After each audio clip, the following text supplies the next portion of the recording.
Daj mi Bibliju. Ovo je iskustvo obitelji iz afričke države Ugande. Otac je volio Boga, majka je voljela Boga, djeca su voljela Boga, ali oni nisu baš znali što je Bog rekao u Bibliji.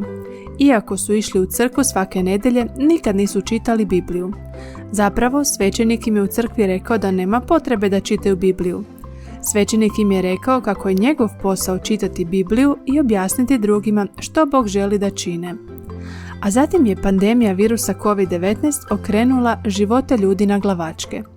Otac nije mogao raditi, majka nije mogla raditi i djeca nisu mogla ići u školu. Obitelj je imala puno slobodnog vremena. Kad se susjed po imenu Stuart ponudio da s njima proučava Bibliju, otac je odlučio da bi to bilo dobro vrijeme da pročitaju što Biblija kaže i da to vidi vlastitim očima. Stuart je došao u njihov dom sa svojom Biblijom.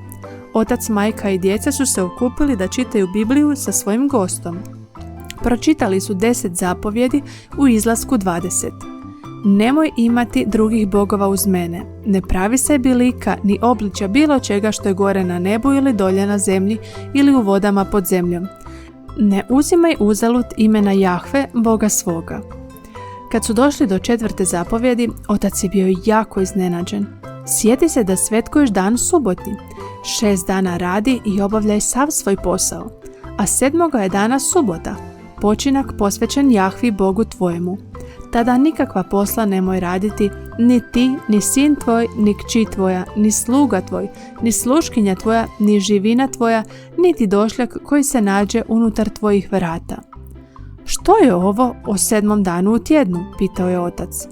I majka je bila iznenađena, a i djeca su izgledala zbunjeno. Uvijek su išli u crkvu 1. dana u tjednu, u nedjelju, a sada Biblija kaže da je ispravan dan subota. Stuart je objasnio da je Bog u početku stvorio svijet i posvetio 7. dan. Pročitao im je izvještaj iz Biblije o tome kako je i Isus svetkovao 7. dan subotu. Bog nikada nije promijenio subotu u nedjelju, rekao je. U Bibliji nema niti retka o tome da Bog mijenja te dane. Otac se još više začudio i sam je provjerio biblijske retke. Naravno, sve što je Stuart rekao bilo je točno. Otac se ražalostio. Razočaran sam što sam proveo tolike godine svetkujući 1. dan u tjednu umjesto 7. dana, kao što Biblija kaže, rekao je. Odlučio je da će od tada nadalje njegova obitelj svetkovati 7. dan. Nakon što je naučio biblijsku istinu o suboti, otac je rekao kako bi se htio krstiti onako kako je to učinio Isus. Isus je kršten uronjavanjem. Cijelo tijelo mu je bilo potopljeno u vodu na rijeci Jordanu. Prije mnogo godina otac je bio kršten kao dijete, kada ga je svećenik poprskao s malo vode. Otac je bio radostan što je sam mogao čitati Bibliju.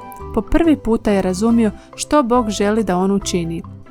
Njegov svećenik je bio uzrujan kada je čuo da se otac želi krstiti i postati član adventističke crkve. Došao je k njima i pokušao nagovoriti oca da promijeni mišljenje. Nemoj se obazirati na adventiste, rekao je. Svećenik je odbio napustiti kuću. Ostao je kod njih nekoliko dana i noći pokušavajući odgovoriti oca od odluke da se pridruži adventističkoj crkvi. Djeca su se pitala što će se dogoditi, majka se pitala što će se dogoditi, ali otac nije promijenio svoje mišljenje. Svojim očima je vidio što je Bog rekao u Bibliji i bio je odlučan u tome da bude poslušan Bogu. Otac je rekao svećeniku, nikad nam nisi dopustio da sami čitamo Bibliju, nikad nam nisi odgovorio na pitanja koja sam postavljao.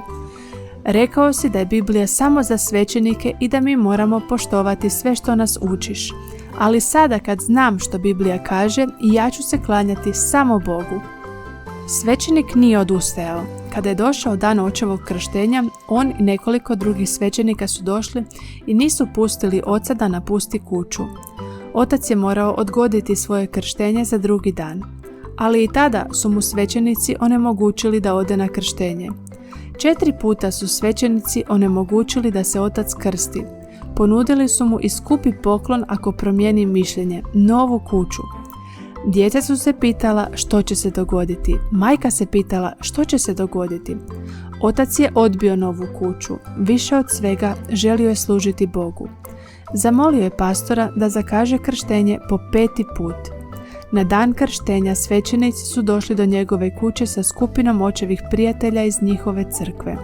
Pokušali su zabraniti ocu da ode na krštenje. Otac je odlučio da ga više ništa neće spriječiti. Nekako je uspio doći na krštenje.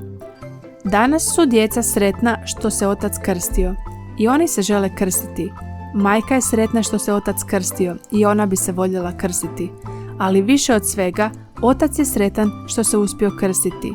Nije dobio novu kuću od svećenika, izgubio je neke od prijatelja iz svoje stare crkve, ali on je radostan što sada sam čita Bibliju i vlastitim očima može pročitati što Bog želi od njega. On potiče i svoje rođake, prijatelje i susjede da sami čitaju Bibliju. Čitate li vi Bibliju? Hvala vam za vaše darove koji će pomoći da mnogi ljudi u Ugandi saznaju više o Bibliji kroz Centar za obuku mladih. Današnji darovi će omogućiti ostvarenje 6 misijskih projekata u 5 afričkih država.